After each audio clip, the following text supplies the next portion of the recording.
Bible గ్రంథంలో చాలా ప్రయాణాల గురించి మనం చదువుతాం. దేవుని ప్రజలు చేసిన ప్రయాణాల్లో వారి మజిలీలు.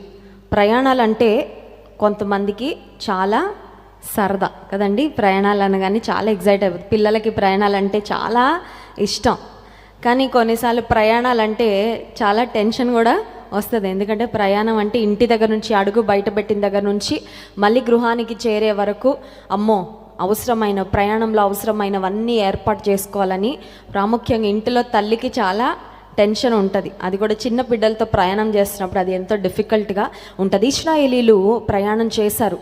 వారు ఐగుప్తులో బానిసత్వంలో ఉన్నప్పుడు దేవుని సన్నిధిలో ఆ కఠిన దాస్యత్వాన్ని భరించలేక, ఫరో యొక్క కఠినత్వాన్ని భరించలేక దేవుని సన్నిధిలో మొరపెట్టినప్పుడు దేవుడు వారికి విడుదల ఇచ్చిన తర్వాత ఐగుప్తుల నుండి బయటికి వచ్చి వారు ప్రయాణం చేస్తూ ఉండగా జరిగిన ఒక్క సంఘటన ఈరోజు మనం ధ్యానం చేసుకుందాం. సంఖ్యాకాండము 11వ అధ్యాయము 19వ వచనం నుండి 23వ వచనం వరకు మార్చి చదువుకుందాం. Numbers chapter 11, let's read from versus 19 through 23. 19వ వచనం నుండి 23వ వచనం వరకు మార్చి చదువుకుందాం. 1 దినము కాదు, 2 దినములు కాదు, 5 దినములు కాదు, 10 దినములు కాదు, 20 దినములు కాదు,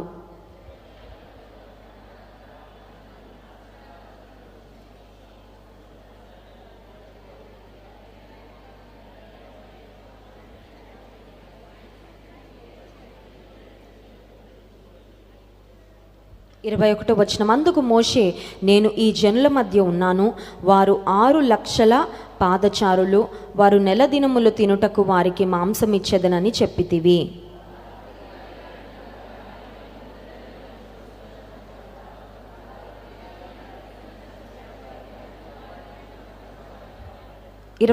వచనం అందరం కలిసి చదువుకుందాం. అందుకు యెహోవా మోషేతో ఇట్లా నేను, యెహోవా బాహుబలము తక్కువైనదా? నా మాట నీ ఎడల నెరవేరునో లేదో ఇప్పుడు చూచెదవు. ఇది దేవునికి మోషేకు మధ్యలో జరిగిన ఒక కాన్వర్జేషన్, ఒక సంభాషణగా ఈ లేఖన భాగంలో మనం గమనిస్తున్నాం. దేవుని ప్రజలైన ఇశ్రాయేలీలు ఐగుప్తు నుండి బయటకు వచ్చిన తర్వాత there were times when they grumbled and complained against God. దేవునికి విరోధంగా వారు సణిగిన సందర్భాలు చాలా ఉన్నాయి. అడుగుడి మీకు ఇయ్యబడునని వాక్యాల్లో వ్రాయబడింది, కానీ సణుగుడి మీకు ఇయ్యబడునని రాయబడలా. మనం ఎలా చదువుతామంటే, ఎలా గుర్తుంటుందంటే, సణుగుడి మీకు ఇయ్యబడును అని రాయబడినట్లుగా సణిగి పొందుకోవాలని చాలామంది ఇష్టపడతా ఉంటారు. అడిగిన వారికి ఆశీర్వాదం, సణిగిన వారికి శాపం. ఇశ్రాయేలీల చరిత్రలో అదే స్పష్టంగా చూడగలమండి. అడగడానికి సనగడానికి చిన్న తేడా. సనగడం కూడా అడగడమే కదా, but with a different attitude అంతే. ఆ వైఖరి, ఆ ధోరణి, ఏ స్టేట్ ఆఫ్ మైండ్లో ఎలా చికాగ్గా ఎలా దేవుని పరీక్షిస్తూ అడుగుతారో అది కూడా అడగడమే. సనగడం కూడా ఒక విధంగా చెప్పాలంటే it's like demanding from the lord, కానీ కృతజ్ఞతాపూర్వకంగా దేవుని ఎడల భయభక్తులతో, శ్రద్ధతో, భక్తి భావం కాకుండా మరొక విధానంలో, మరొక వైఖరిలో అడగడమే సనగడం. ఇశ్రాయేలీలను మనం గమనించినట్లయితే వారు ఐగుప్తు నుండి బయటకు వచ్చిన తర్వాత ఐగుప్తులో వారు తిన్న ఆహార పదార్థాలు వారికి జ్ఞాపకము వచ్చాయంట. చూడండి, మనకు కూడా కొన్నిసార్లు క్రేవింగ్స్ వస్తూ ఉంటాయి. ఒక్కొక్కరికి అర్ధరాత్రి క్రేవింగ్ వస్తుంది. ఏం క్రేవింగ్ అంటే బిర్యానీ క్రేవింగ్. అమ్మలేసి చేసి పెడుతుందా?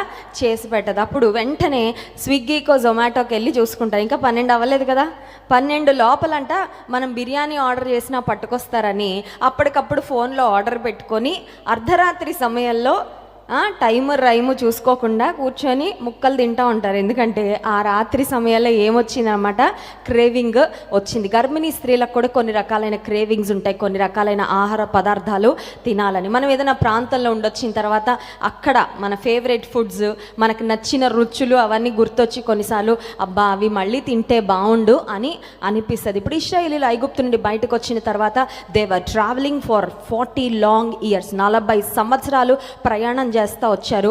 ప్రయాణంలో, దారిలో, బాటలో వారికి కావలసినట్లుగా ఈ రోజుల్లో మన హైవే ప్రక్కన స్టోర్స్ ఉంటాయి కదా, అమెరికాలో అయితే డ్రైవ్ త్రూ అంటారు. అంటే అలా మన కారు కూడా దిగక్కర్లేదు, కారులోనే అలా డ్రైవ్ త్రూలోకి వెళ్ళిపోయి ఆ విండో దగ్గర నాకు పలానా మిల్క్ షేక్, పలానా ఫ్రెంచ్ ఫ్రైస్ అనగానే 2 నిమిషాల్లో మనకి రెడీగా సిద్ధపరిచిస్తారు, పట్టుకొని వెళ్ళిపోవడం అంతే, కారు కూడా దిగక్కర్లేదు. ఇప్పుడు ఇశ్రాయేలీలకు అరణ్య యాత్రలో వారి ప్రయాణంలో డ్రైవ్ త్రూలు ఏమీ లేవండి. రెడీమేడ్గా అక్కడికక్కడ ఏమైనా కొనుక్కోవడానికి, సిద్ధపరచుకోవడానికి ఎలాంటి ఏర్పాట్లు లేవు. They had to depend on God whole and soul. పరిపూర్ణంగా ఏం కావాలన్నా ఇటు కాదు, ఎటు చూడాలి? పైకి చూడాలి. దేవుని దిక్కుకు చూసి ఆయన నుండి పొందుకునే పరిస్థితి మాత్రమే ఇశ్రాయేలీల జీవితంలో ఉన్న ఆ సందర్భంలో వీరికి ఏం గుర్తొచ్చిందంటే, ఇశ్రాయేలీలకి ఐగుప్తులో వారు తిన్న మాంసము, ఐగుప్తులో తిన్న దెబ్బలు గుర్తురాలా? ఏం గుర్తొచ్చాయండి? ఐగుప్తులో దెబ్బలు తింటున్నప్పుడు అనిపించి ఈ మాంసం ఇవన్నీ కాదు, ఈ దెబ్బలు భరించలేకపోతున్నాం, అతి త్వరగా బయటపడాలనుకున్నారు. కానీ ఇప్పుడు ఐగుప్తు అనే బానిసత్వం నుండి, దాసత్వం నుండి బయటకు వచ్చిన తర్వాత అక్కడ వారికి ఉన్న కొన్ని మెమరీస్ ఏవైతే ఉన్నాయో, యాక్చువల్గా ఐగుప్తు దేశంలో ఇశ్రాయేలీలు పొందినవన్నీ బ్యాడ్ మెమరీస్ అండి. అన్నీ చెడుగు, కష్టము, ఇబ్బంది, బాధ, కన్నీళ్ళు, ఇవే. అక్కడక్కడ కొన్ని మంచి మెమరీస్ ఏమన్నా ఉంటే ఆ మాంసము, కీరకాయలు, ఉల్లిపాయలు, దోసకాయలు, అవి. ఇప్పుడు బయటకు వచ్చిన తర్వాత అపవాది ఏం చేస్తున్నాడంటే, అక్కడ వారు పొందుకున్న కఠినమైన అనుభవాలు ఏమి గుర్తు చేయట్లా. ఏం గుర్తు చేస్తున్నాడంటే, అక్కడ మీరు ఎంత బాగా కీరకాయలు తినేవాళ్ళు గుర్తుందా, అక్కడ ఎంత మంచి మాంసం దొరికేది గుర్తుందా అని ఇశ్రాయేలీలు ఐగుప్తును విడిచి వచ్చిన తర్వాత అక్కడ పొందుకున్న చిన్న చిన్న స్నిప్పెట్స్, అక్కడక్కడ ఏవో కొన్ని వారు పొందుకున్న సుఖానుభవాలు వారికి జ్ఞాపకం చేసినప్పుడు ఇప్పుడు ఇశ్రాయేలీలు దేవుని సన్నిధిలో ఏడవడం మొదలుపెట్టారంట. చూడండి, ఇశ్రాయేలీలు దేవుని సన్నిధిలో 18వ వచనం, నీవు జనులను చూచి ఇట్లనుము, మిమ్మును మీరు రేపటికి పరిశుద్ధపరచుకొనుడి, మీరు మాంసము తిందురు, యెహోవా వినునట్లు ఏడ్చి మాకు ఎవరు మాంసం పెట్టుదురు, ఐగుప్తులో మాకు బాగుగానే జరిగినదని మీరు చెప్పుకొంటిరి గనుక యెహోవా మీకు మాంసం ఇచ్చును. మీరు మాంసం కొరకు ఏం చేశారంటండి? చిన్నపిల్లల KFC కోసం ఏడవడానికి, చిన్నపిల్లలు KFC తినాలనిపిస్తే ఏం చేస్తారండి? ఏడ్చి పేచి పెడతారు. డబ్బులున్నా లేకపోయినా అది తింటే వాళ్ళకి కొన్నిసార్లు అనారోగ్యం వస్తుందని తెలిసినా బయట ఫుడ్ వాళ్ళు పేచి పెడితే ఆర్డర్ చేస్తాము, లేదంటే వెళ్ళి కొనుక్కొచ్చి పెడుతూ ఉంటాం. ఇప్పుడు ఇశ్రాయేలీలు దేని కొరకు ఏడ్చారు? దేవా నీ ఆశీర్వాదం దయచేయని ఏడవట్లేదు, లేదంటే మరొక కృప కొరకు ఏడవట్లేదు, కానీ మాంసం కొరకు వారు ఏడ్చినప్పుడు దేవుని హృదయానికి ఆయాసం కలుగజేసిందండి అనుభవం. మనం ఎందుకు ఏడుస్తున్నాం కూడా దేవుడు చూస్తాడు. వ్యర్థమైన వాటి కొరకు ఏడిస్తే కొన్నిసార్లు అది దేవుని హృదయాన్ని నొప్పిస్తుంది. Is it worth it? నువ్వు ఏడ్చే అంత పరిస్థితి అది? నువ్వు అంతగా దుఃఖపడాల్సిన అంత విలువ ఉందా మాంసానికి?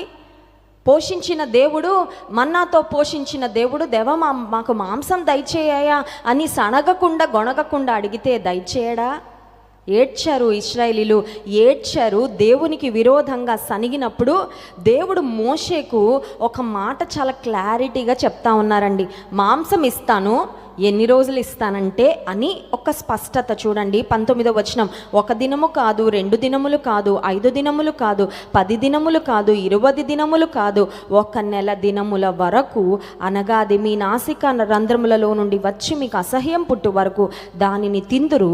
ఏలయనగా మీరు మీ మధ్యనున్న యెహోవాను నిర్లక్ష్యం చేసి ఆయన మాంసం కొరకు ఏడ్చినప్పుడు ఒక విషయం అర్థమైపోయిందండి దేవునికి. అదేంటంటే, నా ప్రజలకు నా మీద ఉన్న ఆశ కంటే దేని మీద ఆశ పెరిగిపోయింది?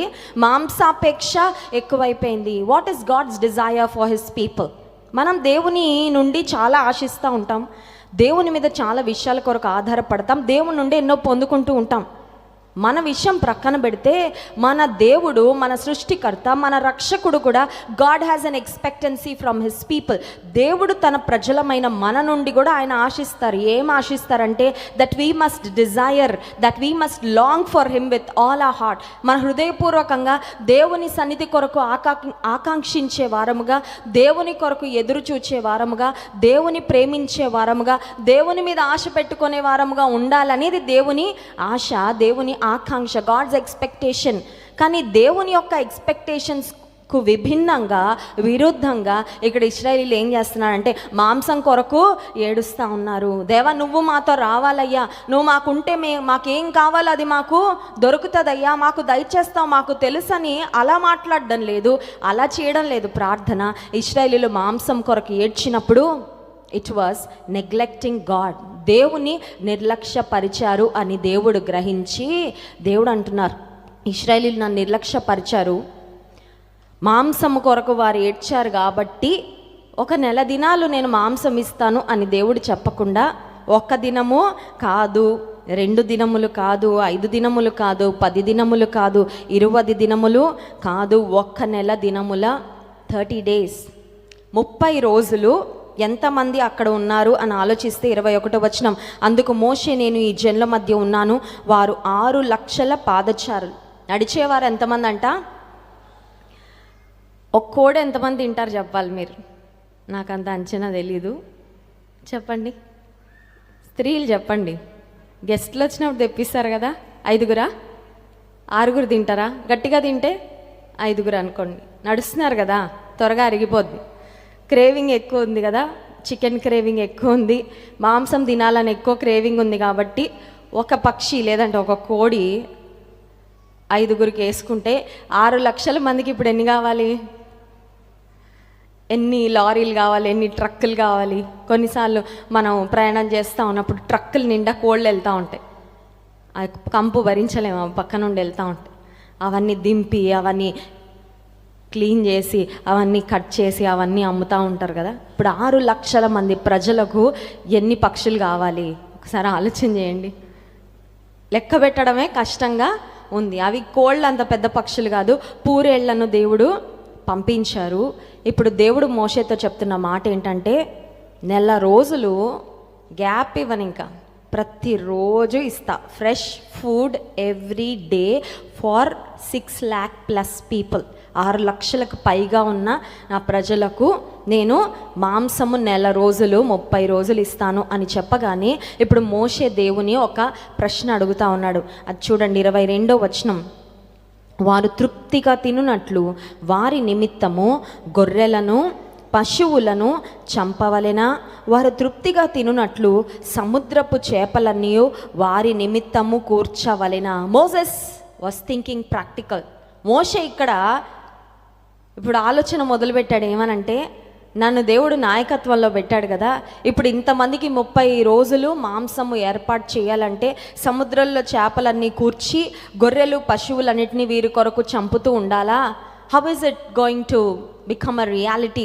ప్రాక్టికల్గా ఆలోచన చేస్తే దేవుడిచ్చిన వాగ్దానము తన ప్రజల పక్షంగా నెరవేర్చడానికి ఇప్పుడు మేము ఏం చేయాలి? ఆ గొర్రెలు ఎక్కడ దొరుకుతాయి, ఆ పశువులు ఎక్కడ దొరుకుతాయి, ఆ సముద్రపు చేపలు ఎన్ని వలలేసి పట్టాలి, ఇవన్నీ ఆలోచిస్తా మోషే దేవుని సన్నిధిలో అడుగుతూ ఉన్నాడు. అడుగుతూ ఉంటే మోషేకు దేవుడిచ్చిన సమాధానం, God's reply to Moses question, మోషే యొక్క ప్రశ్నకు దేవుడిచ్చిన సమాధానము 23వ వచనం, అందుకు యెహోవా మోషేతో ఇట్లా నేను, యెహోవా బాహుబలము తక్కువైనదా? నా మాట నీ ఎడల నెరవేరునో లేదో ఇప్పుడు. మోషే నువ్వు ఏమనుకుంటున్నావయ్యా? నా చెయ్యి, నా హస్తము యొక్క బలము అంత తక్కువ అంచనా వేస్తున్నావా? సముద్రంలోకి వెళ్ళి మీరు వెతుక్కొని వలలేసి పట్టుకురావాలనుకుంటున్నావా? లేదంటే నువ్వు మాంసము కొరకు పశువులను గొర్రెలను వధించాలని అనుకుంటున్నావా? No, I have a different plan. అప్పటి వరకు మోషేకు తెలియని ఒక ప్రణాళిక, మోషే ఊహించని ఒక ఆలోచన దేవుని మదిలో ఉందండి. ఇప్పుడు మోషేను దేవుడు సవాల్ చేసిన మాట ఏంటంటే, నా బాహుబలము తక్కువే. నా హస్తం గురించి ఏమనుకుంటున్నావు మోషే? ఐగుప్తు నుండి బయటకి నడిపించిన నా హస్తము ఇప్పటికీ ఇట్ ఇస్ స్ట్రాంగ్ ఇనఫ్. మనుషుల చేతులు చూడండి, ఇంటిలో తండ్రి చేతులు యవ్వన కాలంలో లేదంటే వివాహమైన కొత్తలో పిల్లల్ని ఎత్తుకొని ఎగరేస్తూ ఉంటారు, పెద్ద పెద్ద బరువులు మోస్తూ ఉంటారు. అదే తండ్రి వృద్ధాప్యానికి వచ్చిన తర్వాత ఆ చేతి కర్ర కూడా సరిగ్గా పట్టుకోలేరు, ఎందుకంటే చెయ్యి వణికిపోతూ ఉంటుందండి.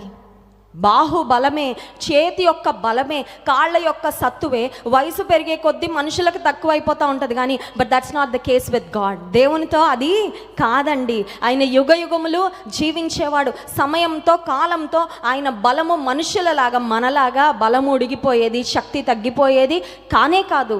దేవుడు మోషేతో మాట్లాడుతున్న మాట ఏంటంటే, గతంలో నేను చేసిన కార్యాలు నీ జ్ఞాపకం ఉంటే నువ్వు ఇట్లా మాట్లాడవు మోషే. మోషే అన్నీ చూశాడు కదండి. ఒక మాటలో చెప్పాలంటే ఇశ్రాయేలీల కంటే ఒక ఫస్ట్ హ్యాండ్ విట్నెస్గా, ఒక ఐ విట్నెస్గా దేవుని ఆశ్చర్య కార్యాలన్నిటికీ మోషే ఉన్నాడు.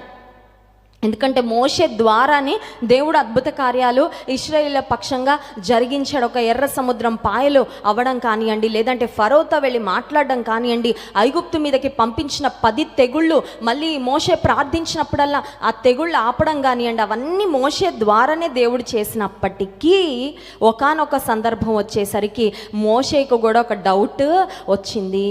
1 నెల రోజులు ఇశ్రాయేలీలందరికీ దేవుడు మాంసాన్ని ఇస్తానంటున్నారు, కానీ ఇప్పుడు అది జరగాలంటే ఏం చేయాలి? కొన్నిసార్లు మన జీవితంలో కూడా అవసరత చాలా పెద్దగా ఉన్నప్పుడు, నీ ముందున్న సమస్య చాలా పెద్ద సైజులో ఉన్నప్పుడు నీవు నేను కూడా ఆలోచించడం మొదలు పెడతాం. ఈ కష్టం ఎప్పటికీ తీరుతుంది? ఎలా తీరుతుంది? ఈ రుణ బాధ నుండి ఎలా బయటపడతాము? ఈ వ్యాధి ఎప్పటికీ తగ్గుతుంది? లేదంటే ఈ సమస్య నుండి ఎప్పుడు బయటపడి తిరిగి సంతోషంతో ఒక రిలీఫ్గా ఫీల్ అవ్వగలము అని మనం కూడా ఆలోచిస్తూ ఉంటాం. అట్లా ఆలోచిస్తున్నామంటే అర్థం ఏంటంటే, గతించిన దినాల్లో మన పాస్ట్ లైఫ్లో దేవుడి నుండి మనం పొందుకున్న అద్భుతాలన్నీ మనం మర్చిపోయాం అన్నమాట. మర్చిపోతేనే ఒక సమస్య రాగానే మళ్ళీ కంగారు పడిపోతా, ఒక సమస్య రాగానే మళ్ళీ కృంగిపోతూ ఉంటాం. ఎస్టర్డే నైట్, నిన్న రాత్రి నేను విజయవాడ దగ్గర పునాదిపాడు అనే ప్రాంతంలో సువార్త సభలో దేవుని వాక్యం అందించడానికి వెళ్ళాను. నిన్న రాత్రి వాక్యం అందించి 2 గంటలకు వచ్చాను. 2 గంటలకు వచ్చిన తర్వాత సడన్గా ఒక వీడియో వచ్చింది నాకు. ఏంటి ఆ వీడియో అంటే, తైవాన్ ప్రాంతంలో వచ్చిన భూకంపము అని కొన్ని వీడియో క్లిప్పింగ్స్ పెట్టారండి. అవి ఇప్పుడు వీడియో క్లిప్పింగ్సో లేకపోతే పాస్ట్లో వచ్చిన ఎర్త్ క్వేక్ వీడియో క్లిప్పింగ్సో నాకు తెలియదు. ఆ వీడియో క్లిప్పింగ్స్లో ముందు ఇలా ఎర్త్ షేక్ అవుతుంది, కరెంటు స్తంభాలు పడిపోతూ ఉన్నాయి. పర్వాలేదు, కరెంటు స్తంభాలు పడతాయి, అందులో ఏముంది అనుకున్నా. ఆ కాసేపు తర్వాత అదే వీడియో క్లిప్పింగ్లో 3 పెద్ద పెద్ద ఆకాశాన్ని అంటే భవంతులు, స్కై స్క్రాపర్స్ ఇలా పేకమేడల్లా కూలిపోయండి. ఆ వీడియో చూడగానే నా మనసులోకి వచ్చిన ఫస్ట్ ఆలోచన ఏంటంటే, జాన్ వెస్లీ గారు ప్రస్తుతానికి తైవాన్లోనే ఉన్నారు. నిన్న ఉదయం వచ్చిన వార్త తైవాన్లో ఎర్త్ క్వేక్ వచ్చిందని. ఇప్పుడు 3 బిడ్డలు ఉన్నారు నాతో.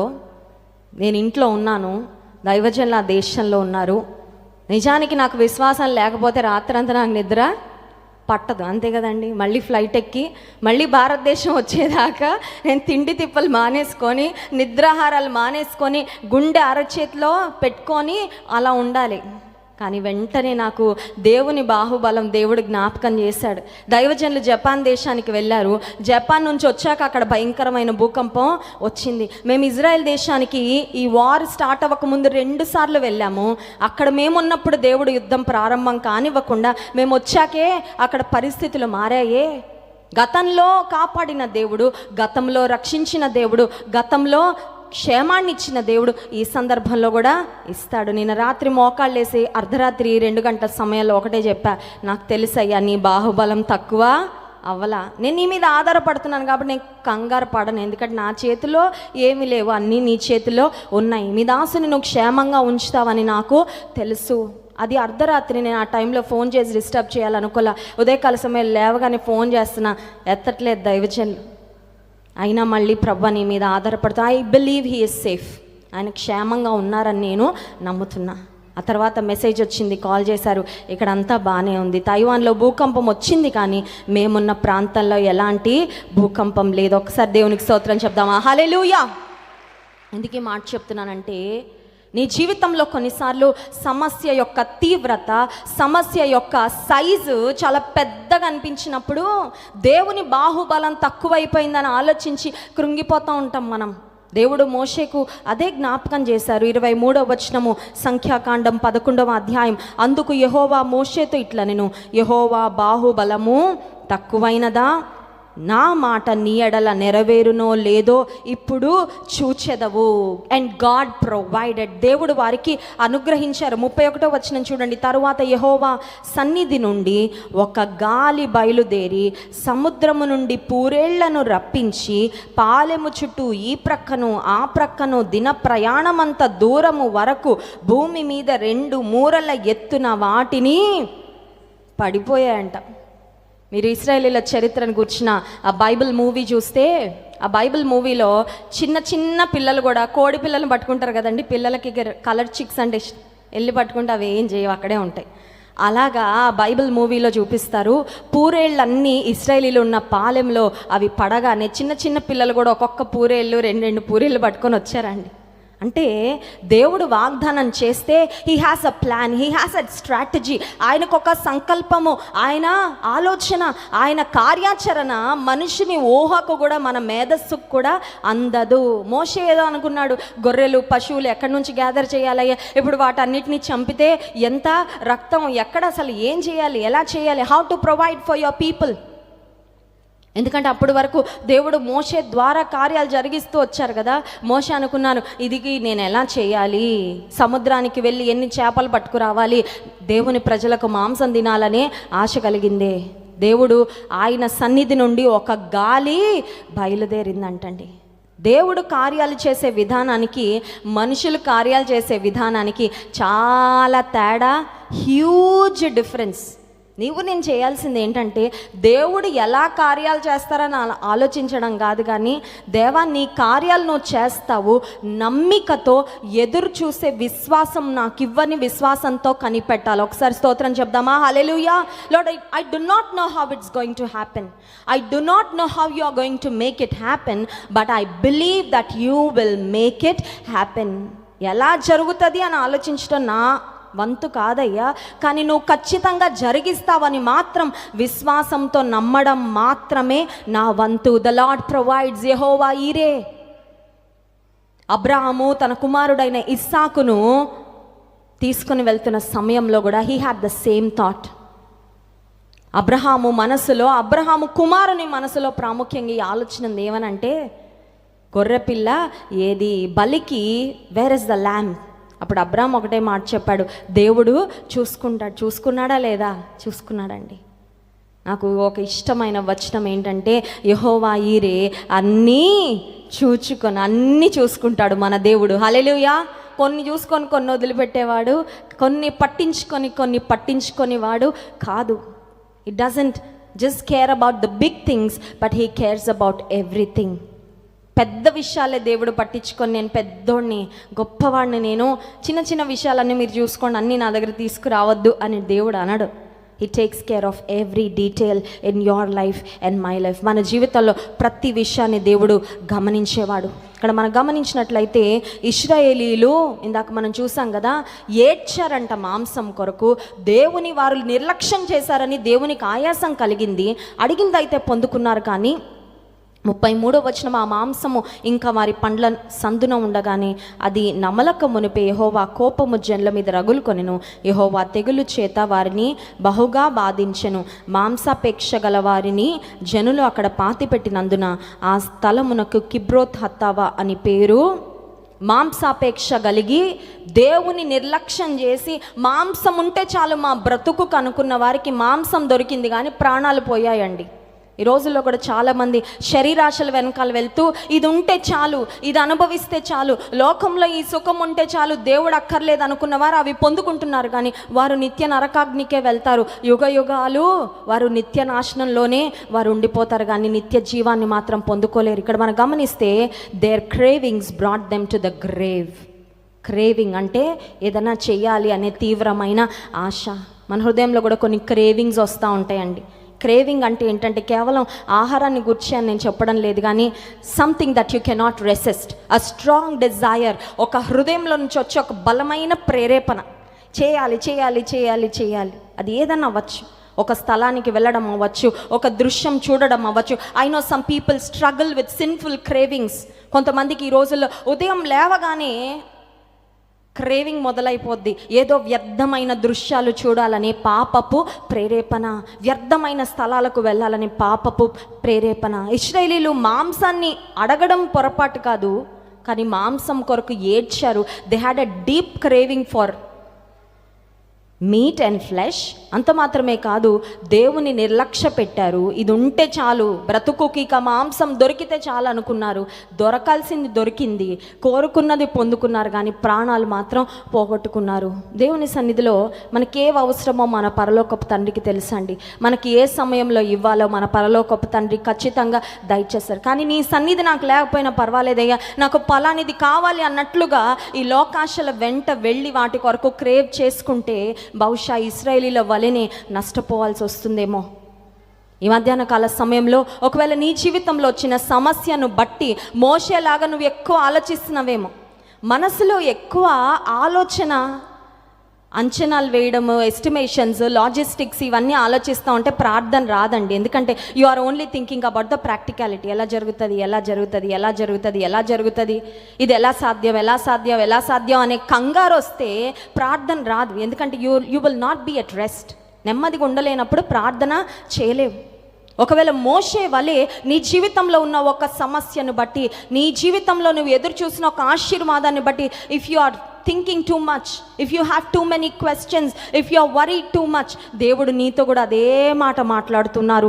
సంఖ్యాకాండం 11వ అధ్యాయం 23వ వచనం, అందుకు యెహోవా మోషేతో, యెహోవా బాహుబలము తక్కువైనదా?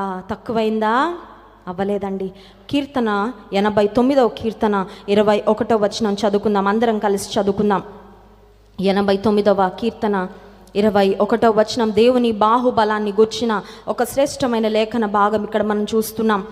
నా చేయి ఎడతెగక అతనికి తోడయుండును, నా బాహుబలము అతని బలపరిచిన. ఒకసారి ఆమెన్ చెప్దామండి. ఆమెన్. మనల్ని బలపరిచేది ఏంటంట? దేవుని యొక్క ఆయన బాహుబలము యొక్క శక్తి తక్కువ అవ్వలేదు. ఇప్పుడు దేవుడు మనకు చేసిన వాగ్దానం ఏంటంటే, ఆయనను ఆశ్రయించిన వారి విషయంలో ఆయన బాహుబలమే మనలను బలపరిచేది. ఇంకొక మాట చదువుకుందాం. 59వ అధ్యాయము యెషయా గ్రంథము 1వ వచనం, ఐజయా చాప్టర్ 59 and verse 1. రక్షింపనేరకయుండునట్లు యెహోవా హస్తము గురుచ కాలేదు, విననేరకయుండునట్లు ఆయన చెవులు. దేవుని చెయ్యి చిన్నగా అయిపోలేదు. God's hand is not too short to save. Last minute అయిపోయిందండి, లేట్ అయిపోయిందండి, అసాధ్యం అనిపిస్తుందండి అని అనుకున్న సందర్భాలలో కూడా దేవుని బాహుబలము చేత ఆయన కార్యాలు మన జీవితంలో జరుగుతాయి. నమ్మిన వారు ఆమెన్ చెప్దామా? ఆమెన్.